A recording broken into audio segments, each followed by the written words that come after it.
ये शमशान है क्या? क्या इसका निर्माण पुराने ढंग है? दादा, क्या हम शमशान में रह रहे हैं? नहीं राजा, हम शमशान में नहीं रहते। शमशान दूर है, देखो यहाँ से 100 फीट की दूरी पर है। हम धीरे धीरे आगे बढ़ रहे थे कि तभी हमें एहसास हुआ कि कोई बातें कर रहा था। हमने वहां देखा पर कोई दिखाई नहीं दिया। तभी राजा ने मुझसे कहा, दादा, क्या हम थोड़ा और आगे जाकर देखें? उसी समय झाड़ियों में हलचल दिखाई दी। राजा और मैं दोनों उस हलचल की ओर बढ़ने लगे। बड़े ध्यान से सुनने के बाद आवाज सुनाई देने लगी। 2 लोग बातें कर रहे थे। विजू के घर गया था, बाहर से देखा, बहू घर अच्छे से संभालती है। मैंने आपसे कहा था ना। वासंती सही मायने में एक अच्छी लड़की है जो हमारे बाद घर की देखभाल करती है। प्रभा अभी भी नहीं बदली, वो अभी भी बुरी चीजों की लत में है। मालती एक ऐसी लड़की है जो अपने गांव का और परिवार का सम्मान बढ़ाती है। मैं जानती थी, इसलिए मैंने खेत उसके नाम पर कर दिया। 2 लोग बात कर रहे थे। वे पति पत्नी थे। पत्नी अपने पति को बहू के बारे में बता रही थी और उसका नाम गांवकर था। हमने अनुमान लगाया पर हमें अभी भी कोई दिखाई नहीं दे रहा था, लेकिन उनकी बातचीत साफ साफ सुनाई दे रही थी। कुछ दूर चलने के बाद हम दोनों एक चट्टान पर बैठ गए। बातचीत बहुत रोचक हो रही थी। राजा ने कहा, शमशान जैसी जगह में बूढ़े पति पत्नी इतनी देर रात में इस घने अंधेरे में क्यों आए हैं? उसी समय मेरे मन में एक विचार आया। हम उन लोगों को देख नहीं सकते लेकिन उन्हें सुन सकते हैं। क्या ये असली लोग हैं या फिर कुछ और शक्ति है? वहीं दूसरी ओर झाड़ी में 2 व्यक्ति एक डंडे पर बैठे दिखाई दे रहे थे। राजा और मैंने दोनों ने पीछे मुड़कर देखा और वो गायब हो गए। हम दोनों उस जगह पर पहुंचे। वहां आसपास 2 कब्रें थी। मैंने टॉर्च की रोशनी में देखा, उस कब्र पर कुछ कुरेदा हुआ था। नाना साहेब राजवी गांवकर, जन्म 1940, मृत्यु 7/5/1995। उसके बगल में एक और कब्र थी जिस पर एक नाम लिखा था, सुनीता नाना साहेब गांवकर, जन्म 1950, मृत्यु 7/5/1995। तारीख देखी और हम दोनों हैरान रह गए क्योंकि बात करने वाले दोनों पति पत्नी का नाम गांवकर था। यह हमने सुना था। मुझे लगा कि मैंने ये नाम कुछ समय पहले सुना है। राजा बोला, यानी यहाँ जो बात कर रहे थे वे दोनों भूत थे? दोनों की मौत एक ही दिन हुई थी। यह उस पर लिखा तारीख से पता चला था। दादा, हमें चुपचाप यहाँ से चले जाना चाहिए। ये एक शमशान है। हमें अभी यहाँ से निकल जाना चाहिए। और हम दोनों वहां से वापस अपने घर की ओर चल दिए। काफी देर तक चलने के बाद हमें लगा कि दूरी बीत रही थी, लेकिन एक निश्चित दूरी के बाद कब्र दिखाई दे रही थी। मैंने पीछे मुड़कर देखा, लेकिन अब नजारा डरावना था। एक बूढ़ी औरत और एक बूढ़ा दोनों कब्र पर बैठे दिखाई देने लगे। मैंने राजा से कहा, जल्दी करो, पीछे 2 लोग हैं, हम शायद छलावा में फंस गए हैं। राजा और मैं दोनों घास के रास्ते अपने घर की ओर अपना रास्ता बनाकर निकल रहे थे।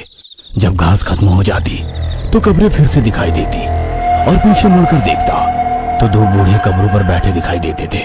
1 घंटे तक ये खेल चलता रहा। अंत में हम दोनों थक गए और एक पेड़ के पीछे छिप गए।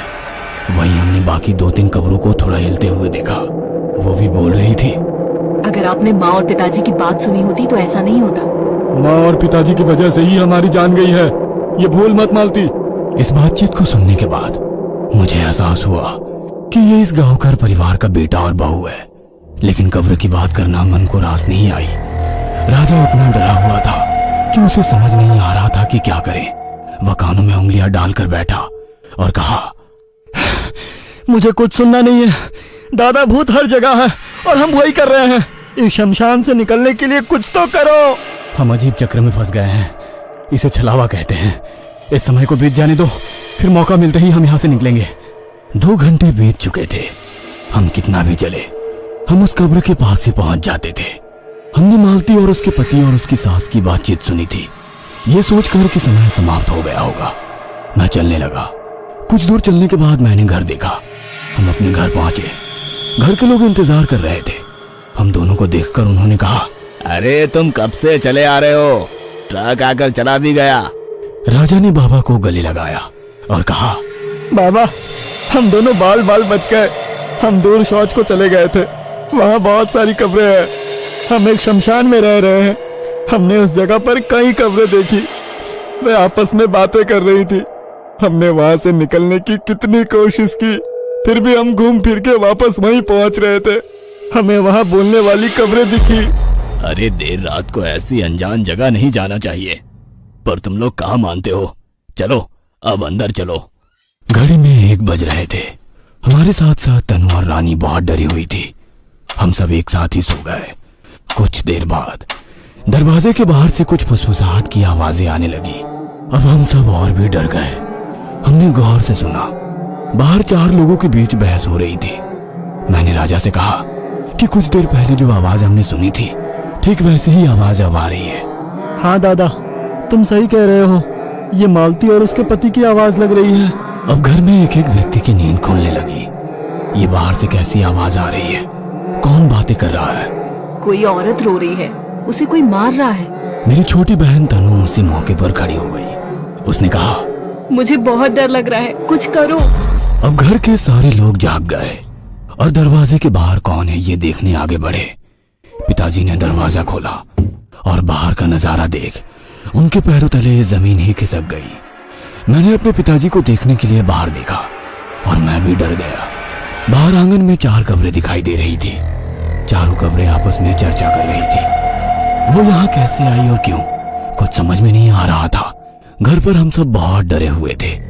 औरत के रोने की आवाज लगातार बढ़ती जा रही थी। हमने बिना बाहर निकले अंदर से दरवाजा बंद कर लिया और घर में बैठ गए। 5-10 मिनट बाद चारों तरफ सन्नाटा छा गया। उनकी आवाजें बंद हो गई। हमने सोचा कि शायद ये समय समाप्त हो गया था और बाहरी वातावरण ठीक हो गया। मेरे पिताजी ने कहा, बेटा, एक समय होता है जिसमें ऐसे अजीब अजीब चीजें हम देखते हैं, सुनते हैं, महसूस करते हैं। फिर राजा ने कहा, पिताजी, हम शमशान में रह रहे हैं। मुझे लगता है कि ये पूरी जमीन उस गांवकर परिवार की है। दादा, उस वीरान जगह जहां हम शौच कर रहे थे, वहाँ चारों लोग जमीन और मकान की बात कर रहे थे। हाँ, आप सही कह रहे हैं। हमने यहाँ रहकर बहुत बड़ी गलती की है। हमें यहाँ से जाना होगा। मुझे लगता है कि बिल्डर द्वारा दी गई ये जगह एक शमशान होगी और ये बिल्डिंग इस परिवार की जमीन पर बनी है, इसीलिए वे यहाँ आए होंगे। आधे घंटे के बाद हमने बाहर देखा और जो दृश्य हमने देखा वो बहुत ही भयानक था। नाना साहिब गांवकर नाम के एक बूढ़े ने कहा, तुम बाहर आओ। वही उनकी पत्नी ने भी कहा कि सब बाहर आओ, हमें हमारे घर जाने में कितनी देर हो रही है। लेकिन अब मुझे इसका सही मतलब समझ नहीं आ रहा था। मेरी माँ, पिता, बहन और भाई राजा, वे चारों एक के बाद एक उस घर से बाहर निकले। हम सामने 4 कब्र देख सकते थे जिन पर वे भयानक आत्माएं बैठी थी और हमें बाहर आने के लिए कह रही थी। मुझे समझ नहीं आया कि ऐसा क्या हो रहा है। उस समय उस बूढ़े का हाथ मेरे पिता की ओर आया। वो कब्र पर बैठा था और मेरे पिता की गर्दन को पकड़ रहा था और इससे पहले कि मैं कुछ जानता, उसने उन्हें खींच लिया और कब्र के पत्थर पर उनका सिर पटक कर उन्हें मार दिया। उसी तरह मेरी माँ को भी उस बुढ़िया ने घसीटकर कब्र के पत्थर पर सिर पटक कर मार दिया।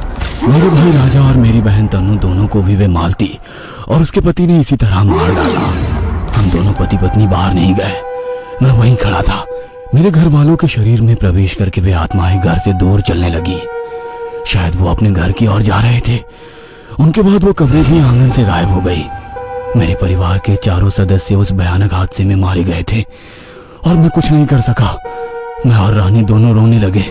हम सिर्फ इसलिए बच गए क्योंकि हम बाहर नहीं गए थे। उन्होंने हमारे परिवार को इस तरह से क्यों मारा? हमने उनका क्या बिगाड़ा था? हम दोनों पति पत्नी रोते बिलखते घर में बैठे थे। दिन निकलने के बाद हमने बाहर जाकर देखा तो ना तो कब्रें थी और ना हमारे घर के लोग। मुझे समझ नहीं आ रहा था कि अब हम क्या करें। मैं अपने घर के लोगों को रात में अपनी आंखों के सामने मरा हुआ देखा था। अगर वो घटना सच थी तो उनके शव कहाँ थे? गांवकर परिवार ने उनकी लाशों पर कब्जा किया था तो वे कहाँ गए? हम दोनों पति पत्नी सदमे में बैठे थे। इस जगह को छोड़ने का फैसला करते हुए हम अपने गांव की ओर चल पड़े। जाते समय मन में विचार आया, क्या हमें अपने माता पिता की तलाश नहीं करनी चाहिए? हम दोनों पति पत्नी अपने माता पिता के पास आए थे क्योंकि शहर में कोई काम नहीं था। माँ बाप छोटे भाई बहनों के साथ एक साथ रहने आए थे। अब उनके बिना कैसे जिए हम? उसी समय वहां पर बिल्डर की गाड़ी आ गई। मैंने बिल्डर को रात में घटी सारी घटना के बारे में बताया उसने मेरी तरफ देखा और कहा, अरे ऐसा कुछ नहीं होता, सब तुम्हारा भ्रम है, तुम थाने में शिकायत दर्ज कर लो। मैं रो रो कर उसे सारी कहानी बताने लगा, पर उसे मेरी किसी भी बात पर विश्वास नहीं था। उसी समय कंस्ट्रक्शन करने वाला मिस्त्री आया। उसका नाम परसू था। उसने कहा, हर पूर्णिमा की रात में यहाँ कुछ ना कुछ होता है।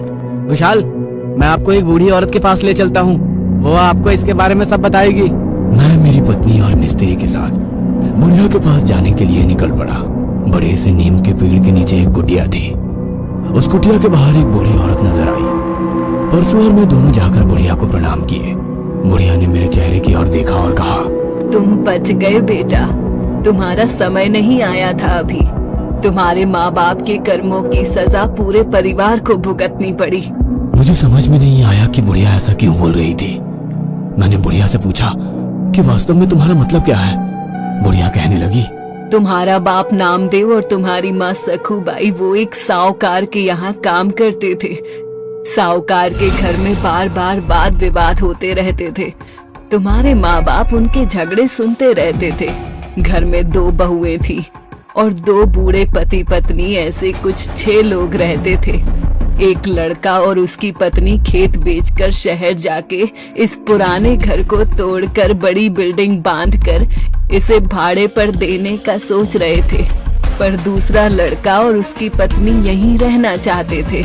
एक दिन तुम्हारे माँ बाप ने पैसे के लालच में आकर उनके खाने में जहर मिलाया और पूरे परिवार को मौत की नींद सुला दिया और पूरे परिवार ने आत्महत्या की ऐसी झूठी खबर पूरे गांव में फैला दी। तुम्हारे बाप ने साहूकार नाना साहेब गांवकर का सारा पैसा, गहने, सोना, चांदी सब अपने घर में छुपाया। तुम्हारे भाई बहन को सब पता था, उन्होंने भी उसका पैसे का उपभोग किया।